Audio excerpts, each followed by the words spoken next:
বিরতির পর স্বাগত।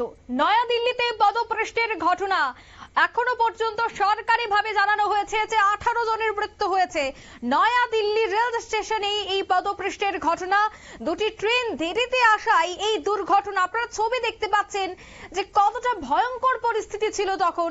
শোক প্রকাশ করেছেন ইতিমধ্যেই প্রধানমন্ত্রী, আহতদের দ্রুত আরোগ্য কামনা করেছেন।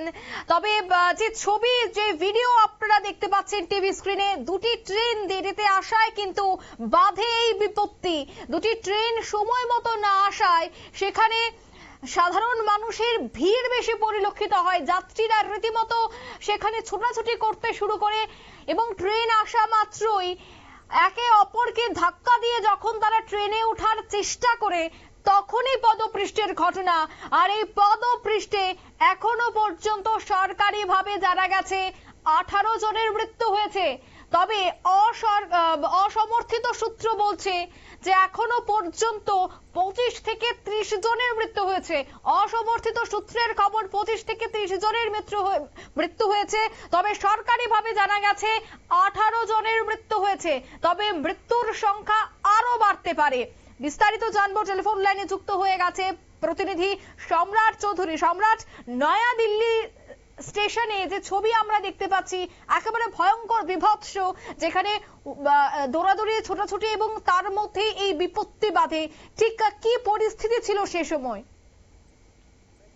মহাকুম্ভ নিয়ে কিন্তু একের পর এক দুর্ঘটনা লেগেই চলছে শুধু প্রয়াগরাজে। আবার এই দুর্ঘটনা ছড়িয়ে পড়ছে, র্যাশ ছড়িয়ে পড়ছে দেশের বিভিন্ন এলাকায়।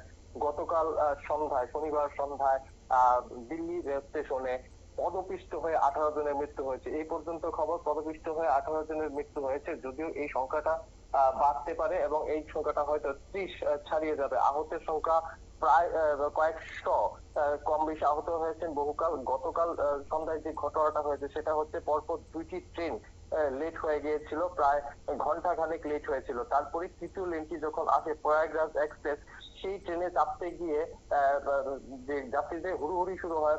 মূলত সেটি একটি দূরে একটি প্ল্যাটফর্মে থামবে বলে জানানো হয়েছিল, 14 নম্বর প্ল্যাটফর্মে। আর যাত্রীরা প্রথম দুটি ট্রেনের জন্য 12 এবং 13 নম্বর প্ল্যাটফর্মে অপেক্ষা করছিলেন। তৃতীয় ট্রেনটি আসার পরই কিন্তু যাত্রীদের হুড়োহুড়িতে 18 জনের মৃত্যু হয়েছে। গতকাল দিল্লি স্টেশনে, দেখো দিল্লি স্টেশন এরকম একটি স্টেশন যেখান থেকে যে প্রায় অধিকাংশ গাড়ি প্রয়াগরাজ যাচ্ছে বা প্রয়াগরাজ হয়ে অন্য কোনো গন্তব্যে তারা পৌঁছায়। এই আশায় প্রায় 1.5 থেকে 2,000 যাত্রী গতকাল দিল্লি স্টেশনে এসে টিকিট কাটেন। রেলের আধিকারিক হিসাব হচ্ছে 1,500 টিকিট কাটা হয়েছে এবং যাত্রী সংখ্যা অনেক বেশি ছিল। এই জায়গায় রেল স্টেশন থেকে 1,500 লোক দুটি ট্রেনের জন্য অপেক্ষা করছিলেন। সেই রাত 8টায় ট্রেন দুটি আসার কথা ছিল, কিন্তু সময় মতো ট্রেন দুটি আসেনি। যে ট্রেন দুটি আসার কথা ছিল সেটি 12 নম্বর এবং 13 নম্বর প্ল্যাটফর্মে অপেক্ষা স্টপেজ দেওয়ার কথা। স্বতন্ত্র সেনানী এক্সপ্রেস ও ভুবনেশ্বর রাজধানী এক্সপ্রেস, এই দুটি ট্রেন 12 এবং 13 নম্বর প্ল্যাটফর্মে থামার কথা।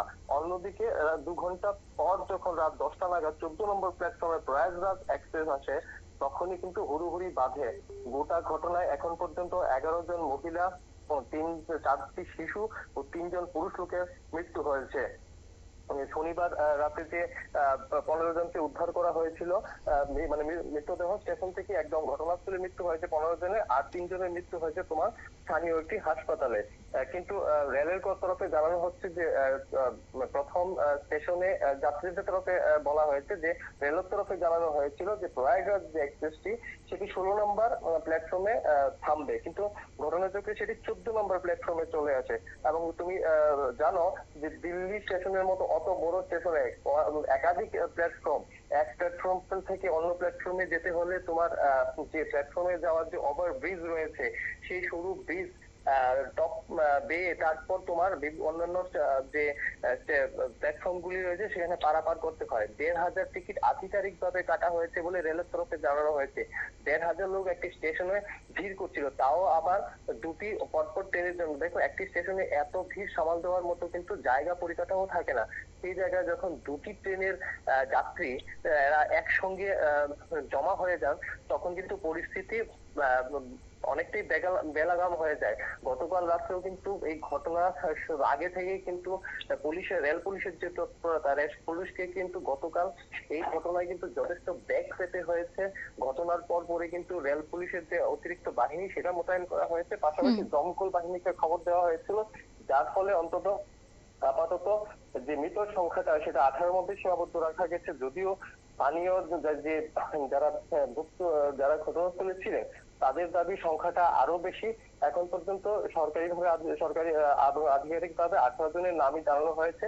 যদি সংখ্যা বৃদ্ধি পায় সেক্ষেত্রে আমরা হয়তো দুপুর নাগাদ সরকারি তথ্যের পরই আমরা বাকি খবর দর্শকদের সামনে তুলে ধরতে পারবো। আপাতত 18 জনের মৃত্যু হয়েছে এবং এই যে পরিস্থিতি কিন্তু আরো ভয়ঙ্কর হবে, কারণ ভারতবর্ষের বিভিন্ন রেল স্টেশনে কুম্ভ প্রায় শেষ হয়ে আসছে এবং যে পরিমাণ প্রচার করা হয়েছে, মানুষ সামাজিক ভাবে নিজেকে প্রতিষ্ঠা করার জন্য অন্তত কুম্ভ যাত্রা করতে বাধ্য হচ্ছেন এবং একে একে যে ভাবে তোমার ভারতের বিভিন্ন রেল স্টেশন গুলিতে ভিড় পাচ্ছে, তাতে কিন্তু আগামী দিনেও আরো এই ধরনের দুর্ঘটনার সম্ভাবনা কিন্তু প্রবল। অঙ্কিতা, ধন্যবাদ সম্রাট।